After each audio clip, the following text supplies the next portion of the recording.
ॐ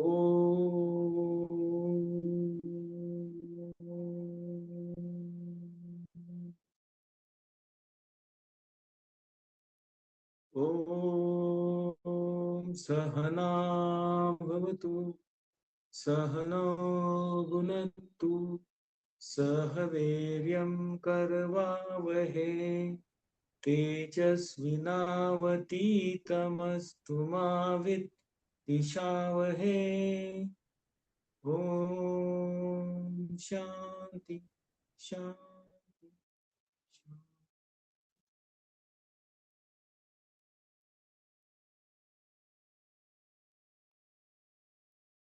जगात आपण मनुष्य म्हणून जन्म घेतलाय. मनुष्य काय करू शकतो? केवळ त्याच्या शरीर, मन आणि बुद्धीचा उपयोग करून कर्म करू शकतो. कर्म करायचंच आहे. कर्माशिवाय कोणी जगू शकतच नाही, हे सत्य आहे. कर्म न करता कोण जगू शकतं? तुमच्या मनातील विचार, भावभावना, तुमचे शरीराचे, इंद्रियाचे करतात, हे सर्व कर्मांमध्ये मोडतं.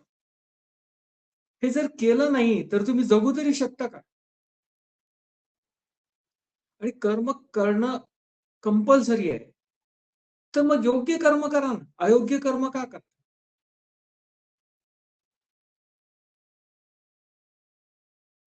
कारण अयोग्य कर्म केलं तर योग्य फळ मिळेलच असं नाही, मिळणार नाही. मग परत तुम्हाला कर्म योग्य करावं लागेल. मग डबल काम होईल ना. पेक्षा योग्यच कर्म केलं, प्राप्त फळ मिळेल. त्यासाठी आधीच ज्ञान प्राप्त करा आणि योग्य कर्म करा.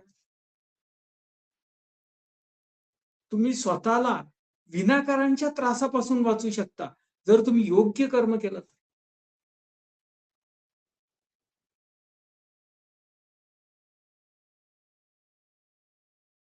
म्हणून भगवंतांनी भगवद्गीतेच्या उपदेशामध्ये प्रथम कर्मयोग हा दिलेला आहे, 3रा अध्याय. कारण मनुष्य कर्म करू शकतो म्हणून भगवंत अर्जुनाला कर्मापासून स्पष्ट करतात. अर्जुना, कर्म करणं अनिवार्य आहे. कर्म केल्याशिवाय कोणीच जगू शकत नाही, तूही नाही, मीही नाही. मग कशासाठी आपण अयोग्य कर्म करायचं? योग्य कर्म कर.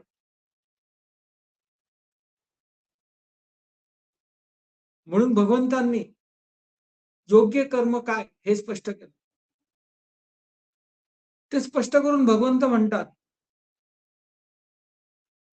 प्रजापतींनी 10व्या श्लोकात म्हटलंय, यज्ञ कर्मासह प्रथम प्रजेची निर्मिती केली आणि म्हणाले, याद्वारे तुझी उन्नती साधता येईल. हीच तुझ्या इच्छापूर्तीची कामधेनू आहे. कामधेनू आपल्याला माहिती आहे, पौराणिक गाय, वशिष्ठ मुनींच्या पुराणातील. तिचं वैशिष्ट्य काय? तुम्ही जी पण कामना घेऊन त्या धेनूकडे जाल, त्या गायीकडे जाल, ती कामना तुमची पूर्ण होईल. पण यज्ञ कर्माला भगवंतांनी कामधेनू म्हटलंय का?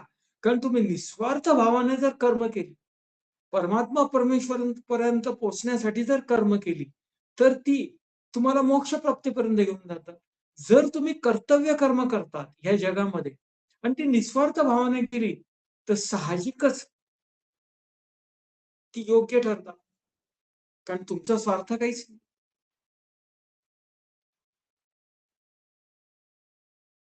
अशा निस्वार्थी परमात्मा परमेश्वरापर्यंत नेणाऱ्या कर्मांना, कर्तव्य कर्मांना भगवंतांनी यज्ञ कर्म म्हटलंय. भगवंत म्हणतात, तू यज्ञ कर्म करशील तर तुझी उन्नती होईल आणि ते यज्ञ कर्मच तुझी कामधेनू बनतील. तुझे यज्ञ कर्मच तुला तुझे सर्व इच्छित इच्छा पूर्ण करतील. का? तुम्ही परफेक्ट कर्म केलेलं आहे, योग्य कर्म केलेलं आहे, स्वतःची बुद्धी वापरून केलेलं आहे, स्वतःची क्षमता वापरून केलेलं आहे. मग ते कर्म अयोग्य कसं होईल? ते योग्यच आहे.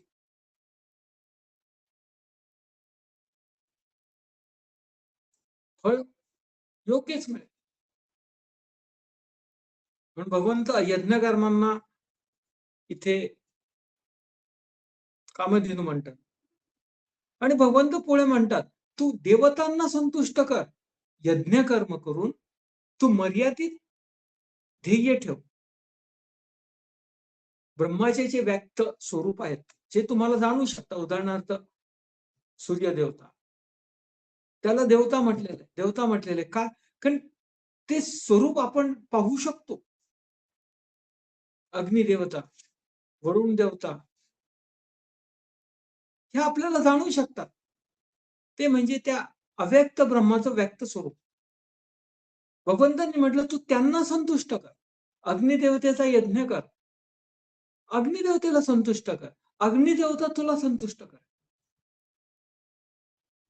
असं परस्पर तुम्ही एकमेकाला जर संतुष्ट करत राहिला, तर तुमच्या दोघांची उन्नती येईल. दोघंही तुम्ही मोक्षप्राप्तीकडे जा. थोडक्यात काय, देवदेवता यांना सुद्धा ब्रह्म कळलेला नाही. ब्रह्म हे अव्यक्त आहे. ते तुमच्यापेक्षा एक स्टेप अहेड आहे. म्हणून ते ब्रह्मप्राप्ती लवकर लवकर प्राप्त करू शकतात. पण भगवंत म्हणत, तुम्ही दोघांना एकमेकांना मदत करून, संतुष्ट करून मोक्षप्राप्तीकडे जाऊ शकता. तुमचं सुद्धा कल्याण होईल आणि देवतांचं सुद्धा. तुम्ही एकमेकाला मदत करू शकाल.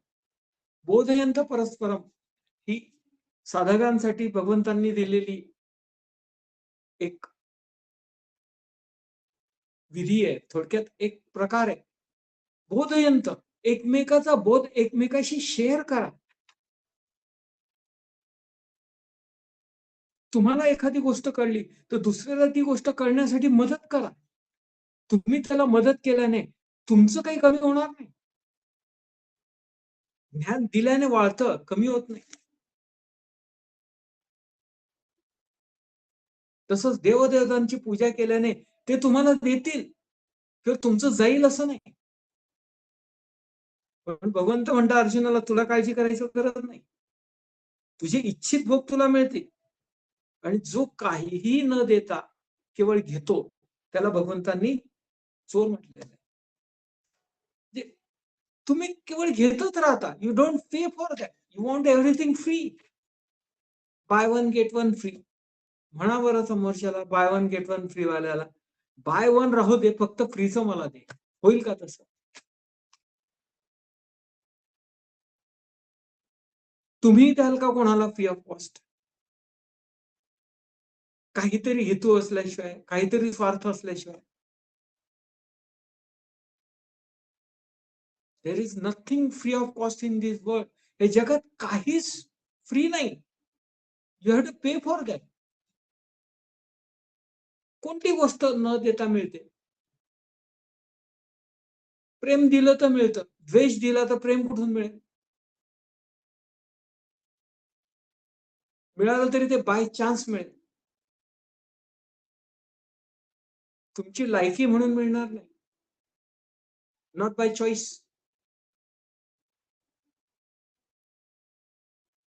पण भगवंत म्हणतात, तुम्ही काहीही न देता जर केवळ घेता समाजाकडनं, जगाकडनं किंवा कोणाकडनं, तुम्ही चोर आहात. थोडक्यात चोराची योग्य व्याख्या दिलेली.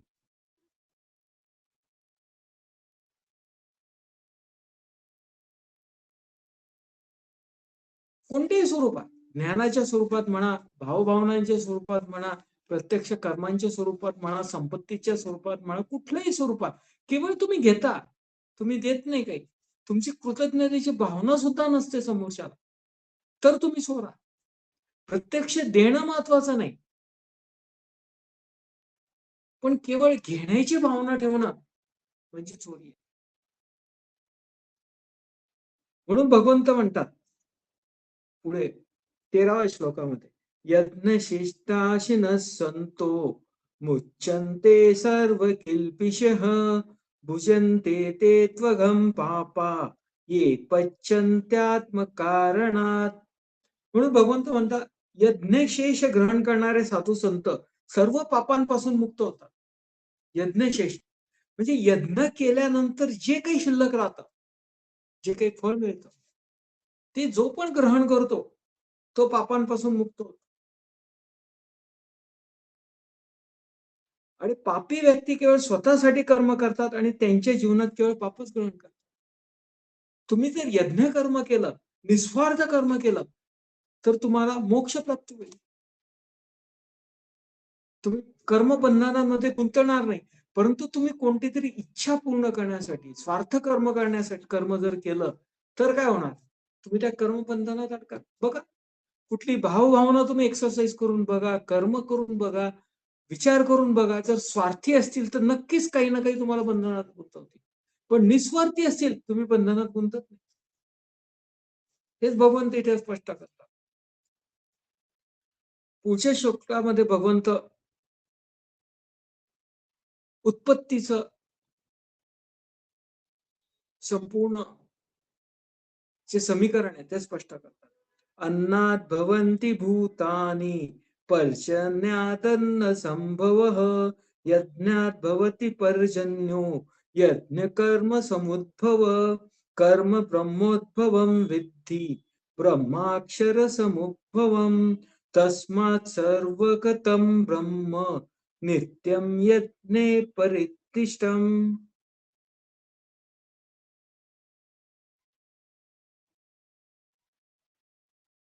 या भगवद्गीतेच्या पुस्तकामध्ये प्रत्येक शब्दाची मराठीमधून अर्थ करून फोड दिलेली आहे आणि संपूर्ण श्लोकाचा मराठीतून अर्थ दिलेला आहे. म्हणजे आपण आपली श्रद्धा कशावर आहे?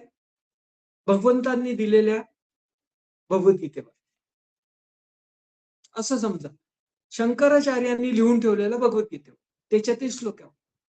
पण आपल्याला ते कळेल का? आपण त्या स्थितीत आहोत का? पण आपली श्रद्धा ज्याच्यावर आहे त्याच्यापासून जर तुम्ही सुरुवात केली, तर हळूहळू परत तिथपर्यंत पोहोचा.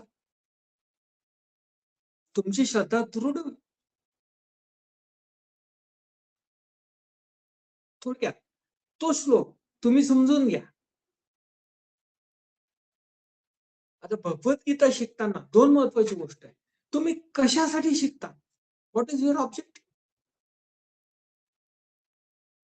तुम्ही केवळ कंठस्थ करून गाण्यासाठी बनतात किंवा पाठांतरासाठी शिकतात, ती गोष्ट वेगळी आहे. आणि तुम्ही समजून घेता आणि ते स्वतःच्या आयुष्यामध्ये प्रत्यक्ष ते ज्ञान उपयोगात आणतात, ही गोष्ट वेगळी आहे. जेव्हा तुम्ही कंठस्थ करता आणि भगवद्गीतेचं पारायण करता, तर संस्कृत भाषा वाचनाच्या पद्धतीनुसार तुम्ही त्याचं वाचन करता. परंतु जेव्हा अभ्यास करता, तेव्हा त्याची फोड करता आणि समजून घेण्याचा प्रयत्न करता. याचा अर्थ काय? तुम्ही व्याकरणाच्या मागे गेलात, तुम्हाला मतितार्थ कळणार नाही. हा श्लोक कशासाठी आहे?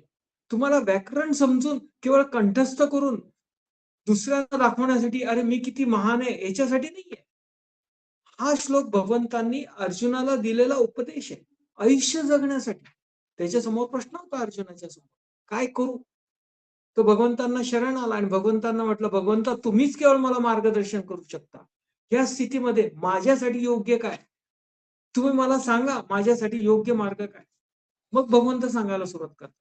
भगवद्गीतेची निर्मितीच ही ज्ञान देण्यासाठी झाली आहे, जेणेकरून ते ज्ञान तुम्ही आयुष्यात उपयोगात आणाल आणि तुमचं इच्छित साध्य करा.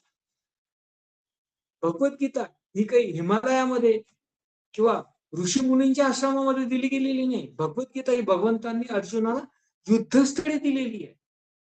फार महत्वाची गोष्ट आहे. युद्धस्थळी युद्धासाठी मार्गदर्शन केलं जातं. तसंच तुम्ही सुद्धा युद्धामध्ये जा. काय करता तुम्ही रोज? रोज कुठला ना कुठला संघर्ष करता. हे जग काही केवळ तुमच्यासाठी बनलेलं नाही.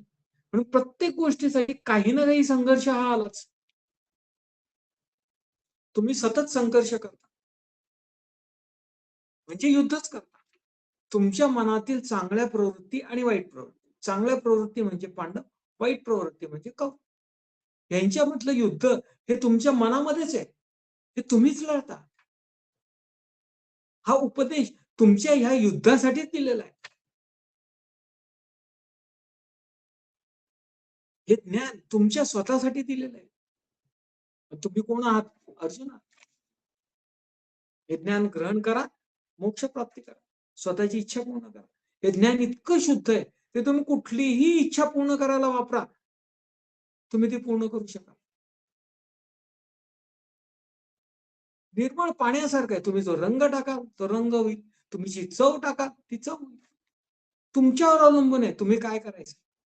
पण आधी पाणी तर प्राप्त करा, नंतर तुमच्या चवीचं बनवा.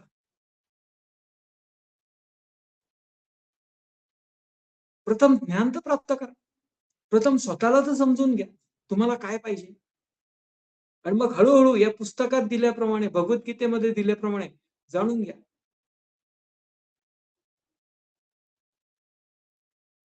तुम्ही स्वतःला समजून घ्या. तुम्हाला काय येतं? संस्कृत कळतं का? मीच म्हणतो स्पष्ट नाही. तुम्हाला जे कळतं ते संस्कृत शाळेत शिकवलेलं, कॉलेजमध्ये शिकवलेलं, व्याकरणाच्या दृष्टिकोनातून परफेक्ट आहे. पण त्याचे मतितार्थ काय? हे मतितार्थ पूर्ण करण्यासाठी तुम्हाला हिमालयात जाऊन शिक्षण घ्यावं लागेल. प्रस्थानत्रयी म्हणून 3 पद्धती आहेत मोक्ष प्राप्तीच्या.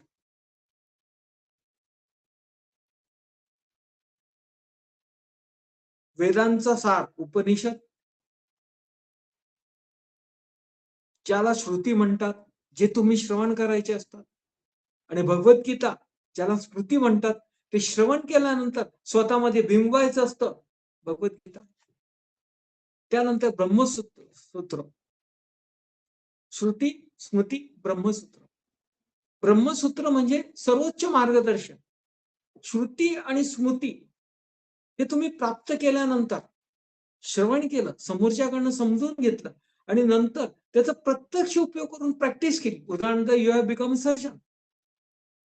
तुम्ही मेडिकलचं एज्युकेशन घेता, सर्जन बनता, निष्णात सर्जन बनता.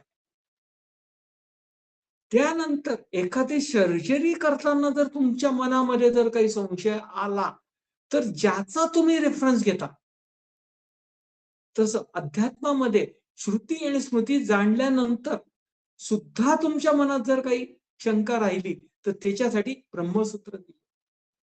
त्याला प्रस्थानत्रयी म्हणतात. पण आपण पाहतो जगामध्ये भगवद्गीता ही सर्वात जास्त जगामध्ये सर्वात जर श्रुत्य ग्रंथ असेल तर भगवद्गीता. पण भगवद्गीता केवळ श्रुती नाही, ती स्मृती आहे. म्हणजे थोडक्यात तुम्हाला स्वतःमध्ये बिंबवायचं आहे आणि ते प्रत्यक्ष ज्ञान उपयोगात आणायचं आहे. परंतु हे ज्ञान मानवतेसाठी दिलेलं आहे. उपनिषदांमधलं ज्ञान हे क्लिष्ट आहे. संस्कृतमध्ये प्रत्येकालाच करणं हे कठीण आहे. आणि उपनिषदांमध्ये काय दिलेलं आहे? ज्ञान दिलेलं आहे, त्याचा अर्थ तुमचं तुम्ही घेऊन घ्या. परंतु आजच्या काळामध्ये भगवद्गीतेचं ज्ञान हे इतकं परिपूर्ण आहे की तुम्हाला ते ज्ञान पूर्णतः कळतं. ते सामान्य मनुष्याला धरूनच दिलेलं आहे. म्हणून या ज्ञानाचं महत्व आहे. हे तुम्ही ज्या स्थितीत असाल त्या स्थितीतून जरी ग्रहण करायला सुरुवात केली तरी तुम्ही त्याच्याशी ट्यून अप होता आणि पुढे जाता. कारण ह्याच्यातला प्रत्येक श्लोक हा परिपूर्ण आहे. आणि ह्याचे 701 श्लोक म्हणजे संपूर्ण उपनिषदांचा सार आहे.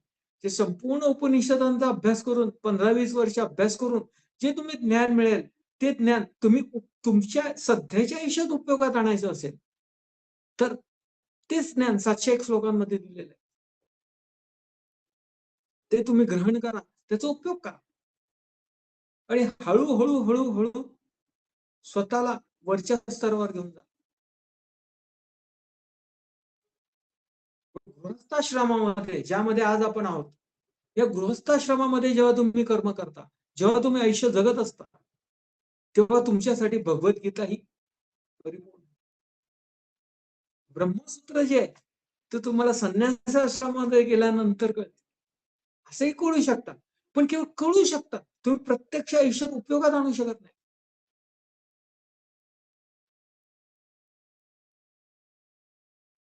कारण ते त्या लेव्हलला गेल्यावर समजून घ्यायचे. जेव्हा तुम्ही या गृहस्थाश्रमातून या संपूर्ण जगाच्या जबाबदाऱ्यांपासून विरक्त होता, आणि केवळ आध्यात्मिक कार्यासाठी स्वतःला पूर्णतः वाहून घेतात, कोणत्याही प्रकारची अटॅचमेंट न ठेवता. हा माझा मुलगा आहे, हा माझा जोडीदार आहे, हा माझा आहे, हा माझा, सर्व हे सोडून जेव्हा तुम्ही केवळ आध्यात्मिक ज्ञानामध्ये स्वतःला बुडवून घेता आणि संन्यास घेता. संन्यास म्हणजे काय? हे जगापासून पूर्ण अलिप्तता. तेव्हा जेव्हा हे ज्ञान तुम्ही जे प्रत्यक्षात जेव्हा आणण्याचा, जगामध्ये स्वतःमध्ये बिंबवण्याचा आणि उपयोगात आणण्याचा प्रयत्न करत असता, तेव्हा ज्या काही शंका शिल्लक राहतात, त्या त्यावेळेस ब्रह्मसूत्रामधून दिलेल्या ज्ञानाद्वारे तुमच्या त्या दूर होतात आणि तुम्ही मोक्ष प्राप्त.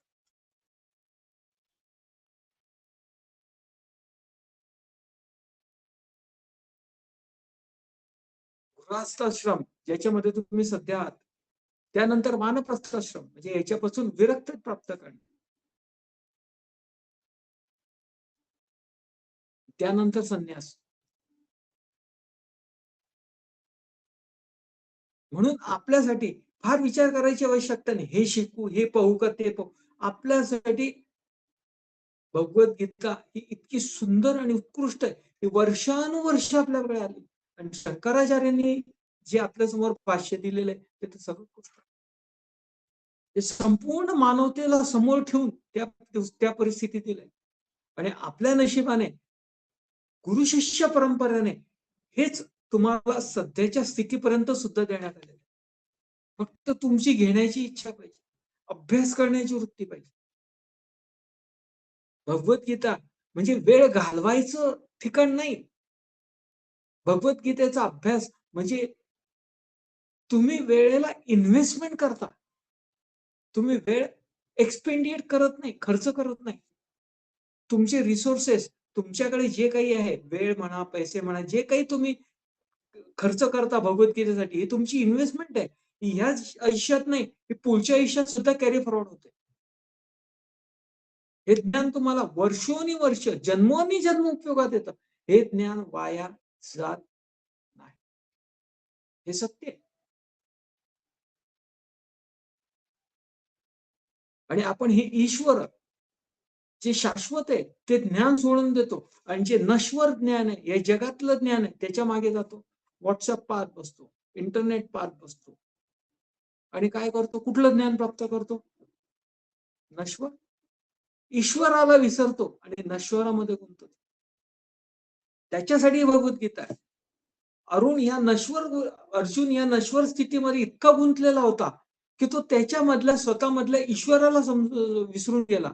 स्वतःची कर्तव्य कर्म विसरून गेला. अर्जुन म्हणजे काही सर्वसामान्य नव्हता. तो वेदांमध्ये पारंगत होता. लहानपणीच त्याने गुरुकुलामध्ये शिक्षण घेतलं होतं. पण त्याचे प्रश्न म्हणजे मूर्खपणाचे प्रश्न नाही. आयुष्य जगत नसताना श्रुती झाल्यानंतर स्मृतीचा जेव्हा तो प्रत्यक्ष उपयोगात आणतो, ते करण्यामध्ये त्याला यश मिळत नाही. म्हणून या ग्रंथाची निर्मिती झालेली आहे. स्मृती म्हणून. भगवद्गीतेच्या निर्मितीच्या आधी स्मृती नव्हती. श्रुती होती आणि ब्रह्मसूत्र होतं. ही मधली गॅप ही आताच्या परिस्थितीतील म्हणजे वर्षानुवर्ष जेव्हा हे ज्ञान पुढे जात गेलं, ते जसं समजेन असं झालं. मनुष्य जसा कलियुगामध्ये संसारात गुंतत गेला, तर त्याला हे दिसणं कमी झालं. दिसेन असं. म्हणून एक ब्रिज म्हणून हे ज्ञान.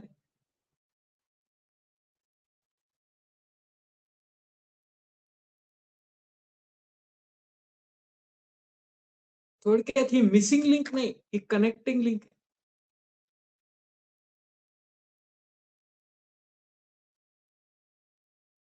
श्रुती आणि ब्रह्मसूत्रांमधील कनेक्टिंग लिंक स्मृती भगवद्गीता. तसा आजच्या परिस्थितीतून मनुष्य आणि ब्रह्म याच्यामधील कनेक्टिंग लिंक भगवद्गीता. भगवंत पुढे म्हणतात, अन्नापासून जीवांची निर्मिती होते. पर्जन्यवृष्टीपासून अन्न निर्माण होते आणि यज्ञामुळे पर्जन्यवृष्टी होते आणि यज्ञ कर्मापासून निर्माण होते. तुम्ही जे कर्म करता ते जर निस्वार्थी केलं तर यज्ञ होईल आणि यज्ञाचं फळप्राप्ती.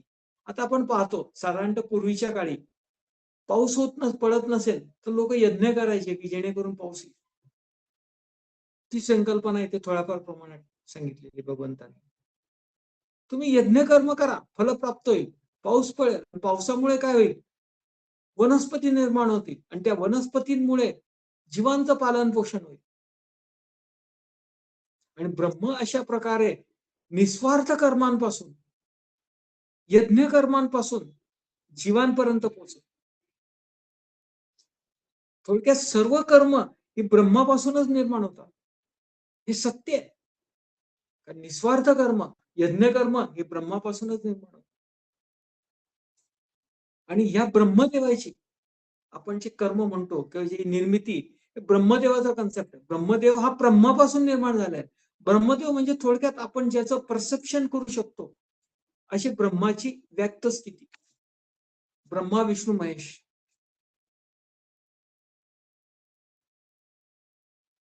त्यात ब्रह्माला निर्मितीचं दैवत म्हणतात.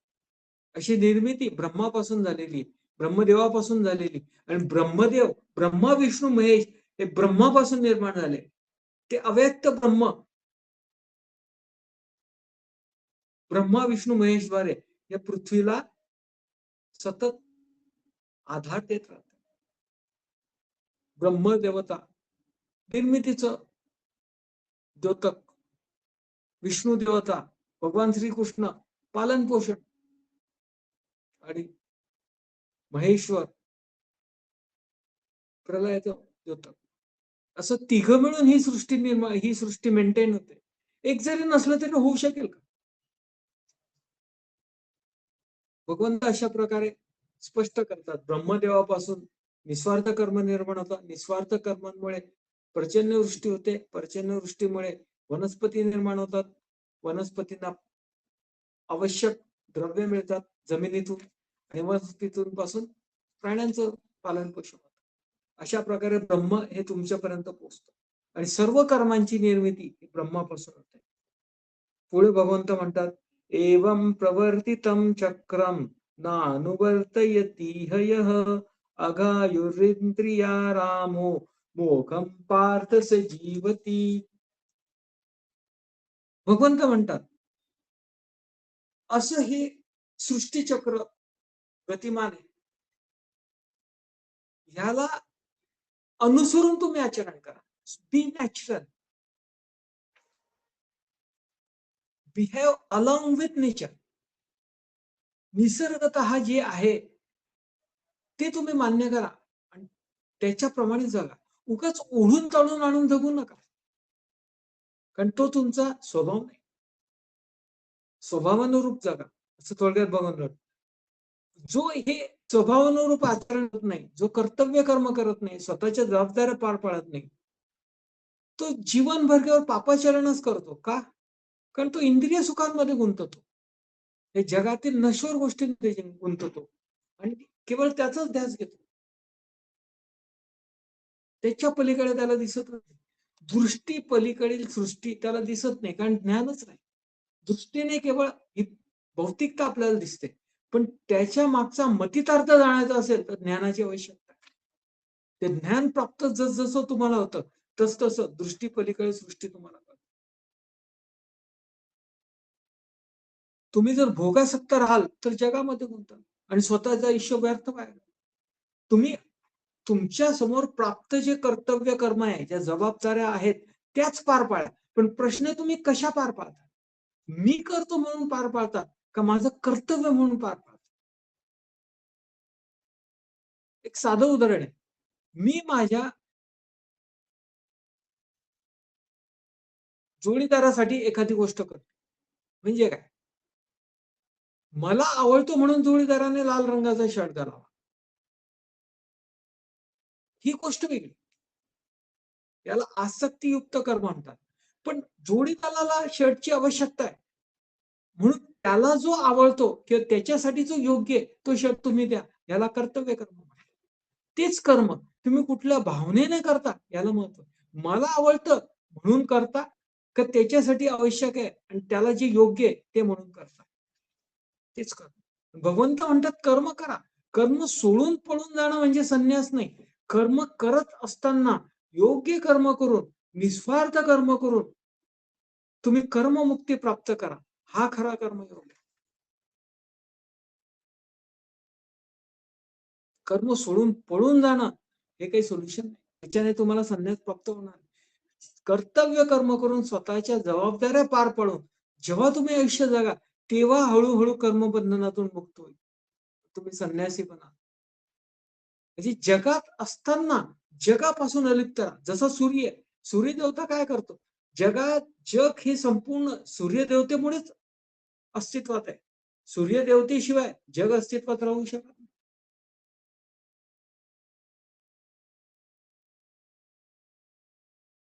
पण सूर्यदेवता कोणत्याही प्रकारे या जगाच्या वरती अवलंबून आहे का? जगाला काही सांगतं का नाही? ते निस्वार्थपणे केवळ ऊर्जा देतात. त्याचं कर्म करतात. पुढे जगात काय घडावं हे त्याच्या पृथ्वीवरचे जीव ठरवतात.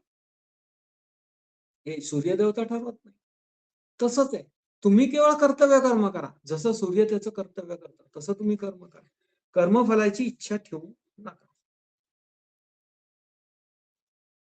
भगवंत म्हणतात, यस्वात्मरतिरेव स्यात्मतृप्त मानवः आत्मनेव च संतुष्ट तस्य कार्य न विद्यते. खरोखरच मनुष्य तो स्वतःच्या अंतस्थ आत्मतत्वामध्ये रममाण आहे. म्हणजे थोडक्यात त्याला स्वतःमधल्या त्या देवतत्वाची, त्या अफाट सर्वत्र असलेल्या आत्मतत्वाची जाण झालेली आहे. आणि ती जाणीव ठेवून जो जगतो तोच संतुष्ट राहतो. तोच आत्मसंतुष्ट आहे. आणि त्याला कोणतेही कर्तव्य शेष राहत नाही. पण त्याने सर्व त्याची कर्तव्य कर्म पार पाडलेली असतात. भगवंत पुढे म्हणतात, नैव तस्य कृतेनार्थो ना कृतेनेह कश्चन न चास्य सर्वभूतेषु कश्चिदर्भव्यपाश्रम. असा मनुष्य कोणतंही कर्म करत असलो तर त्याच्यासाठी ते कर्म करण्याला फारसं महत्व राहत नाही. तो केवळ कर्तव्य म्हणून कर्म करतो. काय केलं, काय नाही केलं याच्या डिटेल्स बद्दल त्याला महत्व नसतं. तो कर्तव्य म्हणून करतो. मला वाटतं किंवा मी करतो म्हणून करत नाही. माझी जबाबदारी आहे माझ्या कुटुंबाच्या प्रती, या समाजाच्या प्रती, माझ्या देशाच्या प्रती, या मानवतेच्या प्रती म्हणून मी कर्म करतो. असं समजून तो कर्म करतो. जबाबदारी आणि कर्तव्य समजून कर्म करतो. मला आवडतं म्हणून करतो असं. तो या कोणत्याही जगातील कोणत्याही गोष्टीवर अवलंबून राहत नाही. किंवा या कोणत्याही जगात घडणाऱ्या घटनांचा त्याच्यावर परिणाम होत नाही. भगवंत पुढे म्हणतात, तस्मात असक्त सततम कार्यम कर्म समाचर असक्तो याचरन कर्म परमात्मोषी पुरुष. भगवंत म्हणतात, तू आसक्ती रहित होऊन केवळ कर्तव्य कर्म कर. कर्म कर, पण मी करतो म्हणून असं नाही. अहंकार रहित, आसक्ती रहित. माझं कर्म आहे, मी करतोय, मला आवडतं म्हणून करतो. फॉरगेट. माझं कर्तव्य आहे, माझी जबाबदारी आहे म्हणून कर. भगवंत म्हणतात, असा मनुष्य जो केवळ कर्तव्य कर्म करतो, स्वतःच्या जबाबदाऱ्या पार पाडतो, तो शेवटी मोक्ष प्राप्तीपर्यंत पोहोचतो. म्हणून इथे तस्मात म्हटलंय. म्हणजे थोडक्यात भगवंत आधी दिलेल्या ज्ञानाचा निष्कर्ष स्पष्ट करतो. कर्म करा, योग्य कर्म करा, कर्तव्य कर्म करा, स्वतःच्या जबाबदाऱ्या पार करा, म्हणजे शेवटी तुम्ही आत्मसाक्षात्कारापर्यंत पोहोचता, असं भगवंत या श्लोकामध्ये म्हणतात. पुढच्या श्लोकांपासून भगवंत अर्जुनाला कर्म प्रवृत्त करण्यासाठी मानसिक आवाहन करतात. आतापर्यंत त्याच्या बुद्धीला पटवायचा प्रयत्न करतात योग्य कर्म, पण त्याचा फारसा परिणाम झालेला दिसत नाही. म्हणून भगवंत या पुढच्या श्लोकापासून त्याला इमोशनल अपील करतात, थोडक्यात आवाहन करतात. अशी 6 प्रकारची आवाहन आहे, ते आपण पुढील सत्रापासून पाहूया. हरिओम.